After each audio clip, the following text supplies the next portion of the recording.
Hey everybody, I'm Sean, and this is not this week's video. I'm coming at you right now with a little bonus video because I got to talk to you about this Daredevil teaser that just came out. Did you watch it? I did, and I thought it was cool, man. My favorite thing about it when I'm watching it is that it doesn't look like a quote-unquote comic book show. One of the things that's so great about comic books making their transition into TV shows and movies is that the superhero is not a genre. The superhero is like a story element that you can apply to any genre, and it looks like Daredevil has taken like the gritty urban crime drama and stuck a superhero in it, and I'm really looking forward to this measuring up to like anything Scorsese's done.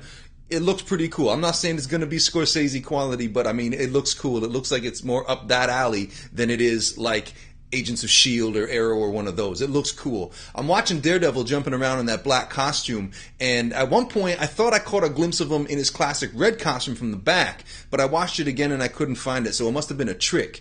Which then is like, if you're gonna twist my arm and like make me pick something I didn't like about it, then I would probably say I wish I would have seen, Daredevil's classic red costume at some point in it, but that's a minor quibble because this is just a teaser and it did what it's supposed to do. It teased me, it got me wanting me to see more, and I'm very, very excited. Especially, I'm excited to see Vincent D'Onofrio as the Kingpin. Ever since they announced that casting, I thought it was interesting, but really, really cool. And then when he came out of New York Comic Con looking the part, is like, that's the first we'd seen of him like looking like he's gonna look in the show, right? Because we're used to seeing him in the movies or in the Law and Order show he was on. So when we see the shot of him in this teaser from the back, and he's on the phone and he's saying, "We don't say his name." Oh, that was so cool. And what I loved was that when we're seeing him, if they would have put him in a fat suit or digitally altered him to make him look like, the comic book Kingpin kind of proportions, it wouldn't have been as imposing, it wouldn't have been as scary, it wouldn't have got me as hyped because the brain would register that that's not real. But to see him just being this, big guy, he can actually be a threat. Now, I'm like so excited to see what this version of New York looks like basically in the Marvels, not just in the Daredevil show, but in the Marvel Cinematic Universe. Because as I'm sitting here talking to you, I'm realizing that the only time we've really seen New York is like in the Avengers. We haven't got anything like street level. We haven't, hung out with anybody who lives there. You know what I mean? I guess Captain America in Brooklyn too, but you know what I mean.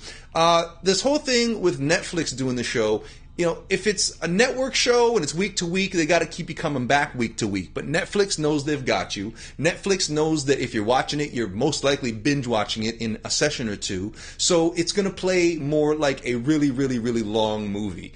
And I'm really excited to see how they do that. But also the fact that it's hour-long installments, now I'm excited to see what they learn from telling the story this way and how they apply that to the rest of the movies and the rest of the projects that they're doing. Very, very exciting times to be a Marvel fan. That's my opinion. I can't wait to hear what you think about it. Now, speaking of Marvel, now it's not a Marvel movie, but a Marvel property, I also wanted to talk to you about the Fantastic Four. What is going on with the internet and the Fantastic Four trailer? The hate and the vitriol. It's one thing if you've got that opinion, if you saw the trailer and you've got an opinion about it, but the level of vitriol and passion that's being aroused based on whether or not this is actually the Fantastic Four, as if the Fantastic Four matters to anybody. Hey, if all of you people that I'm seeing posting about whether or not this is true to the Fantastic Four and getting all passionate about it, none of you actually care about the Fantastic Four at such a level that you should be that heated about it. Because if you did, they wouldn't have rebooted the comic book series so many times, they wouldn't have needed to cancel it just recently. And there would have been Fantastic Four movies, awesome ones, on the screen again and again and again. If you cared about the Fantastic Four in the first place, which you don't, which is why I call BS. But you out there, the Sean Ward Show viewers, you're the ones that matter. You're the ones whose opinions I want to know about. So I just did this little reaction video to those two trailers because I want to get the discussion going, and I am super excited to hear from you. Did you watch the Daredevil trailer? What do you think? Are you going to watch the show? Are you going to take the day off April 10th or stay up all night April 10th to watch it all? Let me know in the comments, and definitely let me know what you think is up with the Fantastic Four trailer down there. This week's video for real is coming this Friday, because I upload something new every Friday, like I do, like you know I do, like you can count on. So this week, I don't mind telling you the secret, Spider-Man speed drawing. So watch for that coming up on Friday. This is just a little reaction video to the Daredevil Fantastic Four trailers to hit you with. So we'll see you Friday with Spider-Man speed drawing. And in the meantime, let me know in the comments what you thought about the Daredevil trailer, the Fantastic Four trailer, and we'll see you real soon.